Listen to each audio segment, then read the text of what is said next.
बड़ा सुंदर प्रसंग है। अब जैसे हम अपने इष्ट की सेवा करते हैं तो पहले गुरु की सेवा करें या इष्ट की सेवा करें? बाबा बोले, सीताराम दास जी महाराज, पहले गुरु की पूजा करके फिर इष्ट की पूजा शुरू करें। जो पूजन सामग्री है उसमें से 2 पुष्प उठाए, पहले गुरुदेव को अर्पित किए और साष्टांग प्रणाम किया, और फिर इष्ट पूजा की। चंदन आदि जो अन्य सामग्री है वो गुरुदेव को प्रसन्नता होगी जब श्यामा श्याम को अर्पित करोगे। लेकिन पहली पूजा गुरुदेव की, जब हम पूजा करने के लिए बैठे तो पहले 2 पुष्प गुरुदेव के चरणों में अर्पित करके साष्टांग प्रणाम, फिर उनसे अनुमति लेकर के श्री जी की सेवा प्रारंभ करें। यदि पहले गुरु को प्रणाम और वंदना और पुष्प अर्पित नहीं किए तो गुरु पूजाम बिना देवी इष्ट पूजाम करोति यः मंत्रस्य तस्य तेजांसी हरते भैरव स्वयं। भगवान शिव कह रहे हैं, हे देवी, यदि गुरु पूजा ना करके सीधे इष्ट पूजा की जाए तो उसके मंत्र का कभी प्रकाश नहीं होगा। उसमें जो ऐसा पूजन करने वाला है तो गुरु मंत्र का प्रकाश नहीं होगा, और जितनी पूजा करेगा उसका प्रभाव सब भैरव हरण कर लेगा। जो भैरव देव हैं वो अपहरण कर लेंगे, उस पूजा का प्रकाश नहीं हो पाएगा। गुरु पूजाम बिना नाथ कोटि पुण्यम वृथाव्ययम अतः सर्वजने ख्यातम गुरुणा सिद्धि मापनुयात। गुरु पूजा के बिना करोड़ों प्रकार के पुण्य सब व्यर्थ हो जाते हैं। जो सिद्धि का कारण जानते हैं वो सबसे पहले गुरुदेव की पूजा करते हैं। जैसे आप तीर्थ अवगाहन करने गए तो सबसे पहले गुरु को प्रणाम करो, फिर उस तीर्थ को प्रणाम करके तीर्थ अवगाहन करो। पहले गुरु, हर समय हर क्रिया में, घर से निकलने पहले गुरुदेव को प्रणाम किया। यदि गुरु पूजा ना की जाए तो करोड़ों प्रकार के पुण्य सब व्यर्थ हो जाते हैं। प्रथम गुरु पूजा, गुरु प्रथम पूजा करने पर उसे सिद्धि लाभ होती है। यदा ददाति संतुष्टः प्रसन्नो वरदौ मनुम तदा भक्त्या धनः प्राण गुरुर यत्नेन तोषयेत्। जब वरदायक गुरुदेव की प्रसन्नता प्राप्त होती है, देखो जगह जगह पर भगवान श्री राम को देखा गया, मर्यादा पुरुषोत्तम है। गुरु ही प्रणाम मन ही मन कीन्हा। जब जा रहे हैं धनुष की तरफ तो प्रगट में प्रणाम करके आज्ञा लेकर जा रहे हैं, और जब वहां धनुष भंग करना है तो उठाकर पहले गुरु की तरफ देखा और गुरु ही प्रणाम मन ही मन कीन्हा, और फिर धनुष भंग कर। एक एक कदम पर भगवान श्री राम गुरु की आज्ञा के अनुसार चलते हैं। हमारी हर चेष्टा गुरु को सम्मुख करके होनी चाहिए। जो अपने गुरुदेव को प्रसन्न कर लेता है, संतुष्ट कर लेता है, उसके गुरुदेव सर्व सिद्धि कारण प्राण बन जाते हैं। गुरुदेव प्राण हो गए, अब कौन सी सिद्धि बकाया रह गई? भोग्य भोज्यानि वस्तूनि गुरुवे चा समर्पयेत् तच्छेषमिति संचित्य चानुभूयात् सुरेश्वरी। हे देवी, सभी भोग, सभी भोज्य वस्तुएं जो गुरुदेव को अर्पण करता है और फिर गुरुदेव की जूठन पाता है, अगर गुरुदेव समीप नहीं है तो उनकी छवि विराजमान करके भाव से गुरुदेव को भोग लगावे, और फिर उनका उच्छिष्ट प्रगट मान करके पावे कि मेरे गुरुदेव ने पाया है। इस उच्छिष्ट पान मात्र से समस्त सात्विक वृत्तियां उदय हो जाती हैं। गंधैर मालैश्च चारवंगी पूजयेत् सर्वदा गुरुम। हे सुंदरांगी देवी, जो गंध से, माला से, अन्य वस्तुओं से गुरुदेव की पूजा करता है, अगर गुरुदेव प्रगट में नहीं मिलते हैं तो उनकी छवि विराजमान करके ठीक वैसे ही भाव से करो जैसे प्रगट में गुरुदेव की पूजा कर रहे हो। हे देवी, जो व्यक्ति अपने गुरुदेव की निष्कपट भाव से सेवा भक्ति करता है और उनका जूठन पाता है, महाप्रसाद, तो जितने तीर्थ आदि हैं, जितने व्रत आदि हैं, उसको कुछ करने की आवश्यकता नहीं। सब तीर्थों का फल, सब व्रतों का फल गुरु को पूजन करके, उनको भोग लगा के, उनका उच्छिष्ट पाने से प्राप्त हो जाता है। हे देवी, श्रुति कहती है कि भोग मोक्षार्थियों के लिए, ब्रह्मा विष्णु महेश्वर के पदाकांक्षियों के लिए केवल गुरुदेव की भक्ति ही एकमात्र उपाय है, अन्य कोई मार्ग नहीं। गुरु भक्ति के द्वारा असाध्य साधना भी साधित हो जाती है। जो असाध्य साधना है वो भी साधित हो जाती है। जैसे बहुत बड़ा पहाड़ जैसा रुई का ढेर लगा हो तो एक दिया सलाई लगाते ही भस्म हो जाती है, ऐसे ही गुरु सेवक के महान पर्वत जैसे पाप भी क्षण में भस्म हो जाते हैं। जो शिष्य महात्मा गुरुदेव का सेवा शुश्रूषा आज्ञा उनके परायण रहता है तो उसे अन्य कोई साधना नहीं करनी पड़ती। वो केवल गुरु सेवा कृपा कारणी बन जाती है और वो समस्त सिद्धियों का लाभ प्राप्त कर लेता है। उसके पाप क्षय हो जाते हैं, पुण्य राशि वर्धित होती है, सब काम उसके अलौकिक ढंग से होने लगते हैं, सब काम अलौकिक ढंग से होने लगते हैं। गुरु कृपा ही केवलम। हे देवेश, दुख मलिन पतित तभी तक रहता है जीव जब तक वो गुरुदेव की भक्ति नहीं करता है। यदि गुरुदेव संतुष्ट ना हो तो कितनी भी बड़ी साधना कर लो, ना तो ब्रह्मा सहयोग करेंगे, ना विष्णु सहयोग करेंगे, ना महेश्वर। तभी सेवक जी ने कहा है, गुरु सेवा तज करहि जे बान, यह है अधर्म यह है सब हानि, कान न रसिकन मेरा है, गुरु गोविंद न भेद कराए, संतत सकल सुनो चित लाए, श्री हरिवंश प्रताप जस। गुरुदेव जिस पर संतुष्ट हो जाते हैं तो तीनों देव उस पर संतुष्ट हो जाते हैं, ब्रह्मा विष्णु महादेव, और संपूर्ण मुनि योगी सब संतुष्ट होकर उस पर अनुग्रह करते हैं जिस पर गुरुदेव प्रसन्न होते हैं। समस्त क्रियाओं की सिद्धि का मूल है गुरु प्रसन्नता। अतएव बुद्धिमान पुरुष को चाहिए कि सर्वप्रथम अपने गुरुदेव को प्रसन्न कर ले। बाबा एक एक सेवा का आप जब वर्णन करते हैं तो सुनकर के एक अपार आनंद हमारे हृदय में हो रहा है, एक नवीन उत्साह प्रकट हो रहा है। साथ ही मैं अच्छी तरह से समझ गया हूं कि गुरु सेवा करने से मुझ सरीखे श्रद्धा भक्तिहीन प्राणी को भी परम पद मिल जाएगा। हां, तवा दार्तिम भय शोको लोभ मोह भ्रमादया यावन नायाति शरणम श्रीम गुरुम भक्तवत्सलम। तभी तक पीड़ा भय शोक रोग लोभ मोह भ्रम ये साधना में विक्षेप डालते रहते हैं जब तक भक्त वत्सल श्री सदगुरुदेव भगवान की शरण नहीं ग्रहण की जाती। अधिक क्या कहूं, यदि गुरुदेव संतुष्ट हो जाएं और कह दें कि जा तो मुक्त हो गया, तो इस बात को भगवान भी नहीं काट सकते। बस ये बात पकड़नी। तो कह रहे भगवान भी उस बात को नहीं काट सकते। यदि गुरु कह दे कि जा तो मुक्त हो गया, बस मान लेना चाहिए मैं तो मुक्त हो गया, मेरे गुरुदेव ने कह दिया। जैसे कभी कभी आनंद में उमगन में होते हैं और कह देते तू चिंता मत करना, जब हमने भार ले लिया तो तुम्हें क्या चिंता करना, बस निश्चिंत हो जाना चाहिए। कि जब गुरुदेव ने कह दिया कि हमने भार ले लिया तो जब उन्होंने ले लिया, पर जीव देहाभिमानी है, वो इसे विनोद समझ लेता है, इसे व्यर्थ बात को समझ लेता है। ये भला ऐसे इनके कह देने से मुक्त हो जाएंगे क्या। एक बार गुरु महिमा प्रदर्शित करने के लिए देवर्षि नारद जी बैकुंठ में गए। ये हमारे पिताश्री के गुरुदेव आते थे, श्री स्वामी शारदाश्रम सरस्वती जी महाराज, वो सुनाते थे, हम बच्चे थे तब सुने थे। तो बैकुंठ में गए, थोड़ी देर बैठे और हटे, विचरण के लिए चल पड़े। तो वहाँ भगवान के पार्षद जल छिड़क के पोछा लगा रहे थे। किसी कारण से फिर देवर्षि नारद वापस लौट आए, तो उन्होंने देखा जहाँ हम बैठे थे वहाँ जल छिड़क के पोछा लगाया जा रहा। तो भगवान से कहा, प्रभु आपका नाम लेते हैं, आपकी शरण में है, तो क्या हम अपवित्र हैं। भगवान ने कहा पार्षदों से पूछो। पार्षदों से पूछा तो पार्षदों ने कहा आपने आज तक गुरु नहीं बनाया, इसलिए आप महान भक्त तो हैं, लेकिन जहां आप बैठोगे तो निगुरा जहां बैठता है वो अपवित्र जगह हो जाती है। तो देवर्षि नारद जी ने भगवान से कहा कि आप ही हमें बताओ, हमारे तो गुरु आप ही हो, आप बताओ हम किसको गुरु वरण करें। तो कहा कल प्रातः काल आंख उठते ही जिस पर पहली दृष्टि पड़ जाए उसी गुरु बना लेना। ठीक, प्रातः काल आंख खुली, जब बाहर निकले, पक्ष में देखा तो बहंगी में दोनों तरफ जल भरे हुए कहार वो जा रहे। तो उन्होंने कहा कि ये तो कहार है, कोई भगत हो तो गुरु बनाए, ये तो कहार है, इनको क्या गुरु बनाना है। और पानी ढो करके दूसरों के घरों में ले जाता है, कोई संत महात्मा होते तो गुरु बनाते। भगवान के पास पुनः गए, भगवान ने कहा गुरु बनाया। उन्होंने कहा प्रभु तो कहार है, तो गुरु की जाति देखी? नहीं प्रभु वो पानी दूसरों के घर में ले जाते। तो गुरु की क्रिया देखी? जाओ मैं तुम्हें शाप देता हूं, 84 लाख योनियों में भटको।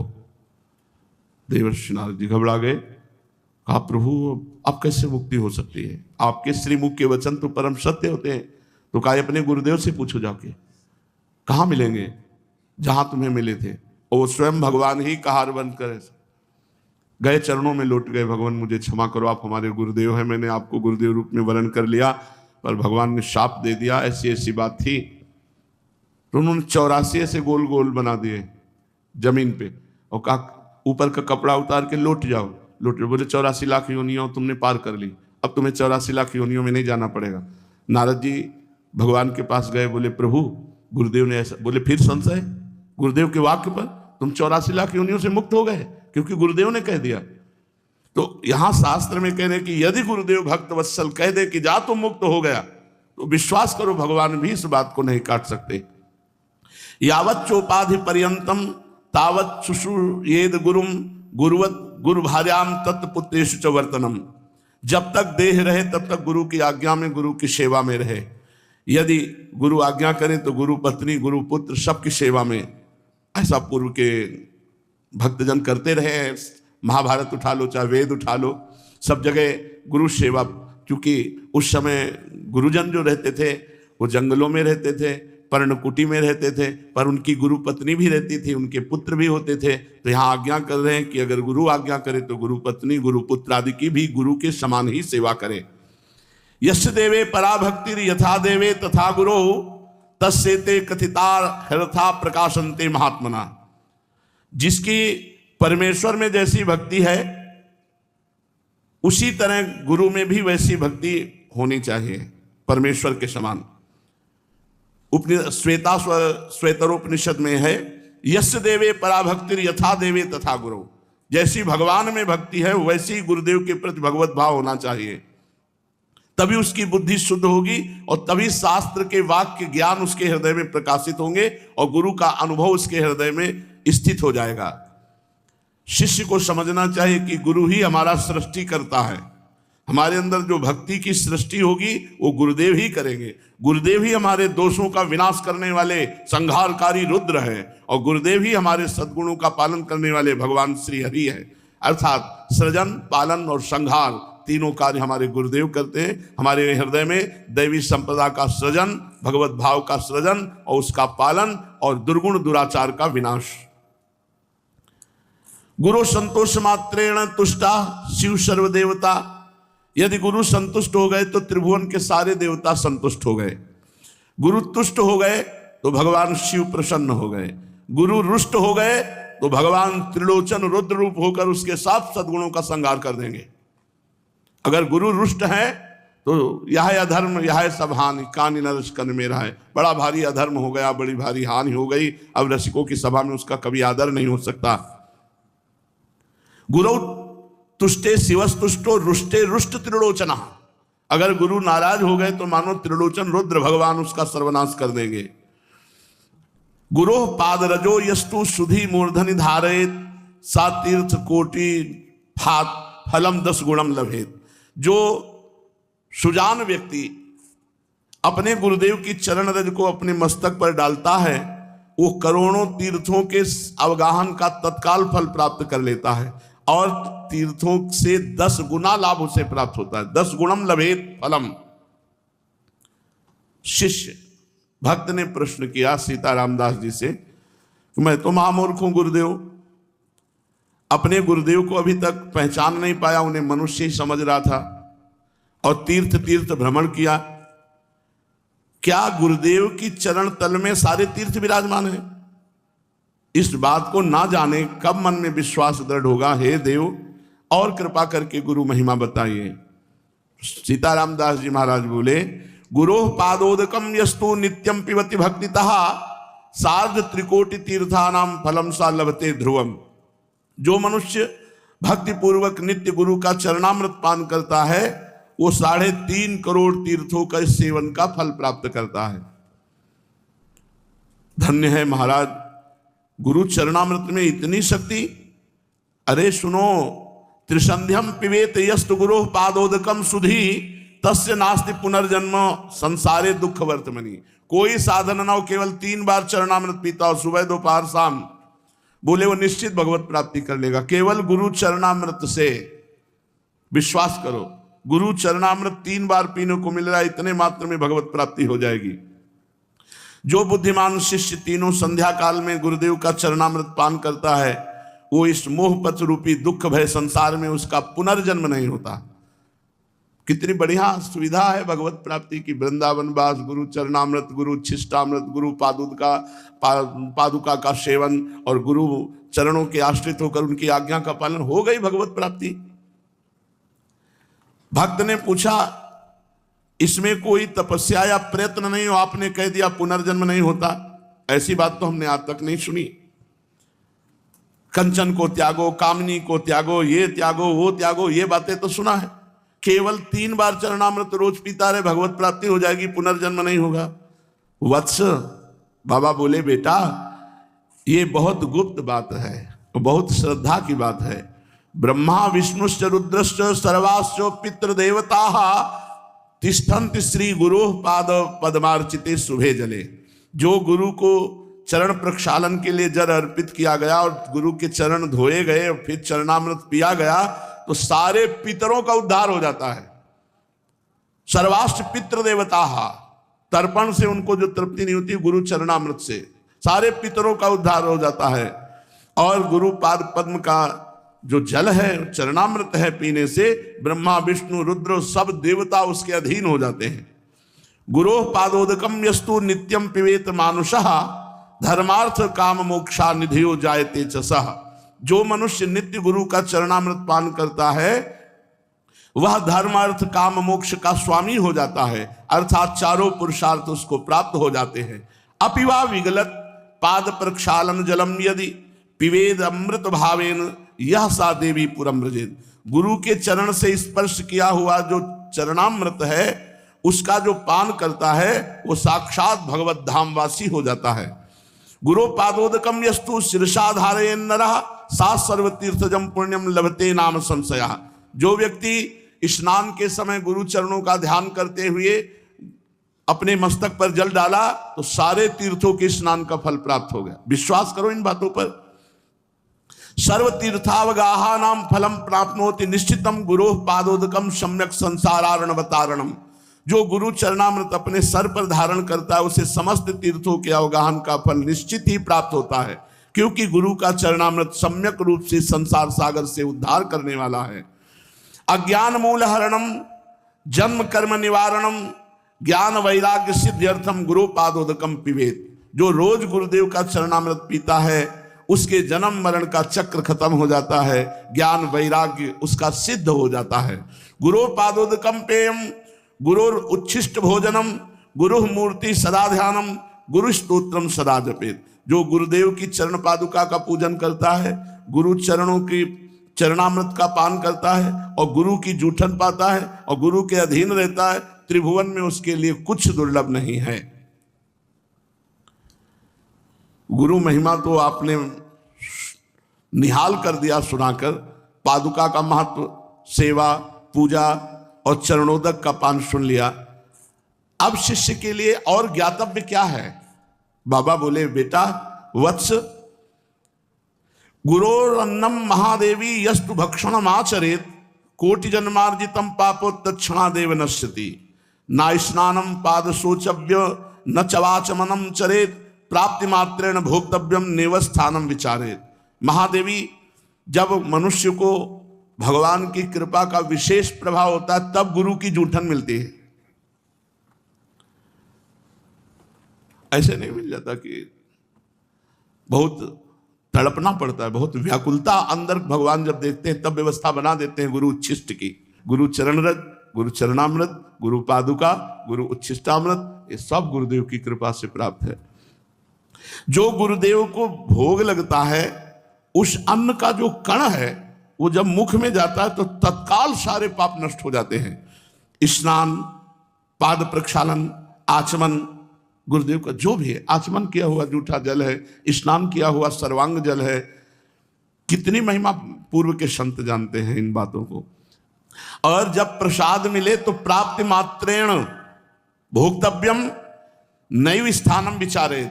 मैं नहाए नहीं हूं, मैं कुल्ला नहीं किए हूं, ये कुछ नहीं। जिस समय उच्छिष्ट मिले तुरंत उसी अवस्था में उसको मुख में धारण करो। प्राप्ति मात्रेण भोक्तव्यम नैव स्थानम विचारे। विचार करने की गुंजाइश की, ऐसा रख दो फिर पा लेंगे। पहले थोड़ा ही किनका चाहे पाओ, तुरंत पाओ जब गुरु उच्छिष्ट मिले, भगवत उच्छिष्ट मिले।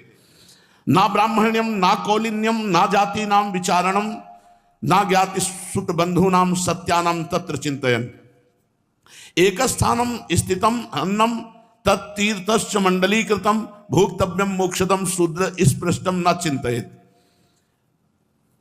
ये बहुत बड़ा अपराध है यदि गुरु की जाति पर दृष्टि रखी जाए कि गुरुदेव किस जाति के हैं, बहुत बड़ा अपराध हो जाएगा।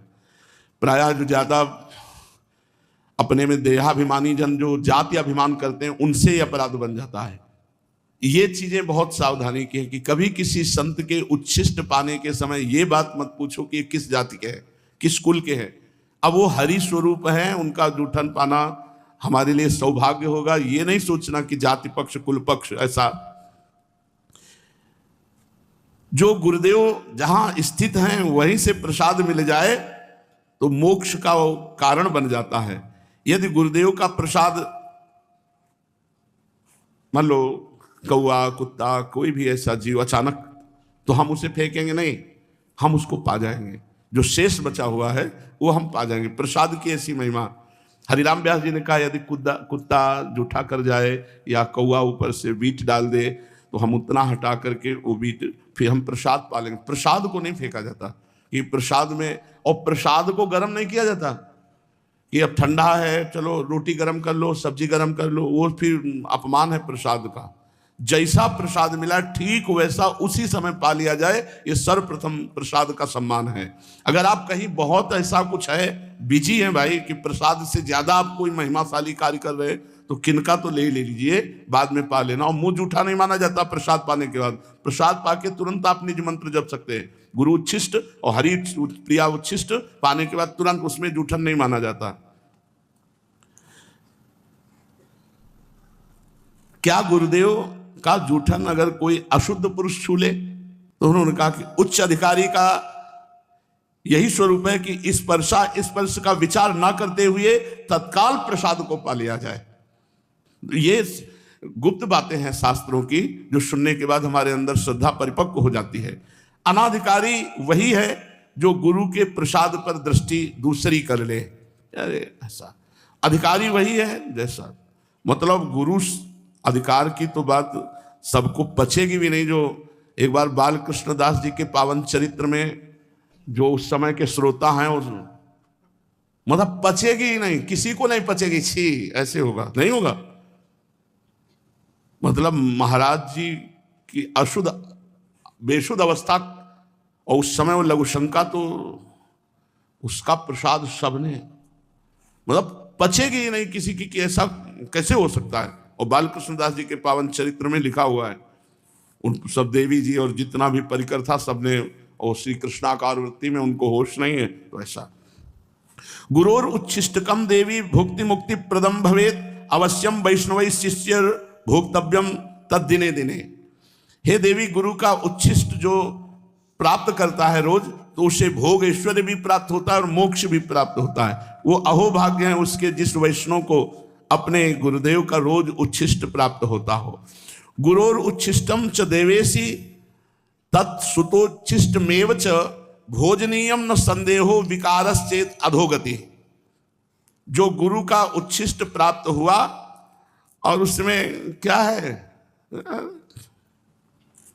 बोले निश्चित दुर्गति को प्राप्त होगा। तवोच्छिष्टम महादेवी ब्रह्मादि नाम सुदुर्लभम। ब्रह्मादि के लिए भी गुरुदेव का उच्छिष्ट दुर्लभ है। गुरु उच्छिष्टम तथा प्रोक्तम महापूतम परात्परम। जो गुरु का उच्छिष्ट पाता परम पूत अर्थात परम पवित्र हो जाता है। गुरु रुच्छिष्केद यस्तु सर्वागमन लेपेत। अब देखो एक बड़ी महिमा की बात कह रहे हैं। गुरु का उच्छिष्ट पड़ा है, जहां गुरु ने पाया है वहां का ऐसे सब लेके अपने शरीर पर जो लेप करता है ऐसे।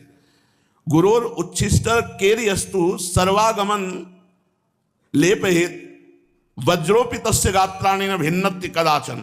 कोई भी भूत प्रेत पिशाच यक्ष राक्षस तंत्र मंत्र मारण मोहन वशीकरण उच्चाटन कुछ भी उसके शरीर को प्रभावित नहीं कर सकता जो गुरु का उच्छिष्ट लेप करता है। जहां गुरु ने प्रसाद पाया वहां ऐसे हाथ से सब करके जूठन सहित पूरे शरीर पर लेप करता है। कोई मारण मोहन वशीकरण उच्चाटन भूत प्रेत पिशाच राक्षस ये स्पर्श नहीं। वज्रम वज्रोपित गात्राणि। जैसे वज्र का प्रहार कर दे तो नष्ट हो जाए, ऐसे ही जो भी उसके ऊपर तो वो खुद नष्ट हो जाएगा, उस शिष्य का कुछ नहीं बिगाड़ सकता। गुरु उच्छिष्टमपन्नम यो भक्षेत भक्ति भावतः अन्नपूर्णा जगत धात्री तस्य ऐश्वर्य प्रयच्छति। जो गुरुदेव के उच्छिष्ट को बड़े भाव से पाता है तो अन्नपूर्णा मैया उस पर बड़ी कृपा करती हैं और सदैव भंडारा भरे रहती है। हे परमेश्वरी, यदि कभी प्रसाद भक्षण में भ्रम हो जाए और प्रसाद का अपमान कर दे तो करोड़ कल्प तक उसका उद्धार नहीं हो सकता।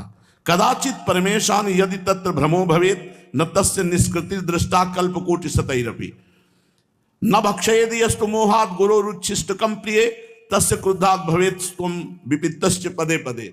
जो गुरु की अवहेलना करके उनके उच्छिष्ट का अनादर कर देता, कदम कदम पर विपत्तियां उसको घेर लेती हैं, उसको नष्ट कर देती है।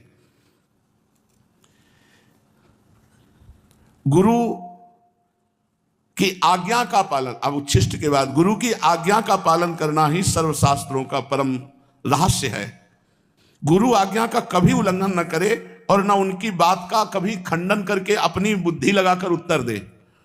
दास की तरह दिन रात उनकी आज्ञा का पालन करे। न शृणुयाद गुरो वाक्यम शृणुयाद्वा परांगमुखा अहितम वा हितम वापि रौरवम नरकम ब्रजेत। जो गुरु की आज्ञा का उल्लंघन करके अपनी मनमानी आचरण करता है उसको रौरव नरक की प्राप्ति होती है। आज्ञा भंगम गुरुर्देवी या करोति सा मूढ़धि प्रयाति नरकम घोरम सुकरत्व मापनुयात। जो गुरु आज्ञा का उल्लंघन करता है वो सुकर कुकर योनि को प्राप्त होता है।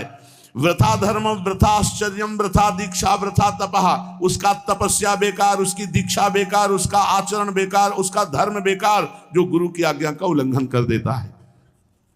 निर्गतम यद गुरुर्वक्ता सर्वशास्त्रम तदुच्चेत गुरु कादे स्वयं शक्तो ना परम पेर ये पे। गुरु के मुख कमल से जो शब्द निकला वही हमारे लिए शास्त्र है। गुरु का जो आदेश हुआ वही कार्य हमारे लिए धर्म है। गुरु की प्रेरणा ही हमारे लिए सब कुछ है, हम कुछ उसमें विचार नहीं करते। यदि गुरुदेव अन्यायपूर्ण आज्ञा करें तो बाबा शिष्य को बिना विचार किए उसका पालन कर लेना चाहिए। अपि तत्रम विरुद्धम वा गुरुणा कथ्यते यदि तत्समंतम भवेद वेद महारुद्र वचो यथा। ये शास्त्र सम्मत बात कह रहे, कोई मनगढ़ंत बात बाबा नहीं कह रहे, इसीलिए श्लोक भी लिखा हुआ है। अगर गुरु की आज्ञा का निर्विकार भाव से पालन कर रहा है शिष्य, गुरु जी ने क्या बोल दिया, विकार नहीं आना चाहिए, वैसे ही सहर्ष, तो वो गुरु कृपा का लाभ उसको प्राप्त होगा जो किसी साधना से नहीं प्राप्त होता। समर्थ गुरु रामदास जी महाराज के बहुत से शिष्य थे। शिष्य जहां बहुत होते तो ईर्ष्या भी हो जाती कि गुरुदेव उनको ज्यादा प्यार करते हैं, हमको नहीं प्यार करते। धीरे धीरे सब शिष्यों में कोई एक होता है जो पूर्ण प्राण समर्पित होता है, एक होता है, कोई बिरला ही होता है जो ऐसे, उन बिरलों में से हजारों थोड़ी होते हैं। तो ईर्ष्या बढ़नी शुरू हो गई जो उनकी शरीर सेवा में रहते थे कि क्या हम शिष्य नहीं, हमको कभी सेवा का आदेश नहीं होता, ऐसा वैसा, बड़ा प्यार करते हैं। तो समर्थ गुरु रामदास जी ने एक दिन लीला करी, टांग पे फोड़े का नाटक किया और बाहरी पट्टी बंधवा के कराहने लगे, बहुत दर्द है। अब सब शिष्य परिकर को बुला, बहुत दर्द है। वैद्य बुलाए, नहीं इसकी दवा तो हम जानते हैं, फोड़े का मुंह यहाँ है, अगर पूरा मवाद पी जाए कोई तो अभी हम ठीक हो जाएंगे। मवाद लघु शंका लगी गुरुदेव मवाद कौन गुरुदेव का पिएगा। सब धीरे धीरे सकिलने लगे, पीछे बातचीत करते हुए पीछे हटते। समर्थ गुरु की सब पे दृष्टि, केवल वही रह गए जो शरीर। सब शिष्यों को बुलवाया, फिर दोबारा किया, लघु शंका हो गई हो तो आ जाओ। बोले देखो ये पीने के लिए तैयार है। तो बोले पट्टी उठाई, बोले ये है मुंह फोड़े का। कहा गुरुदेव, और जो भी पिया तो बस पीते चले गए, इतना मीठा पीते चले गए पूरा। और जब पी चुके तो पूरी पट्टी हटाई और देखा तो गुठली और छिलका रस सब पी गए थे। आम था लंगड़ा आम लंगड़ा आम बांधे हुए थे। बोले गुरुदेव ऐसा तो रोज पिलाया करो तो आनंद हो जाए। अन्य सब शिष्य से कहा देखो इसको पता नहीं था कि ये मवाद है या आम है, आज्ञा पर पीने के लिए तैयार हुए। तुम लोग सब स्वार्थ बुद्धि वाले हो, इसलिए इसे अधिक प्रेम करते हैं। जब तक प्राण और धन, सकल समर्पण प्राण धन, तब तक वास्तविक शिष्यता नहीं आती।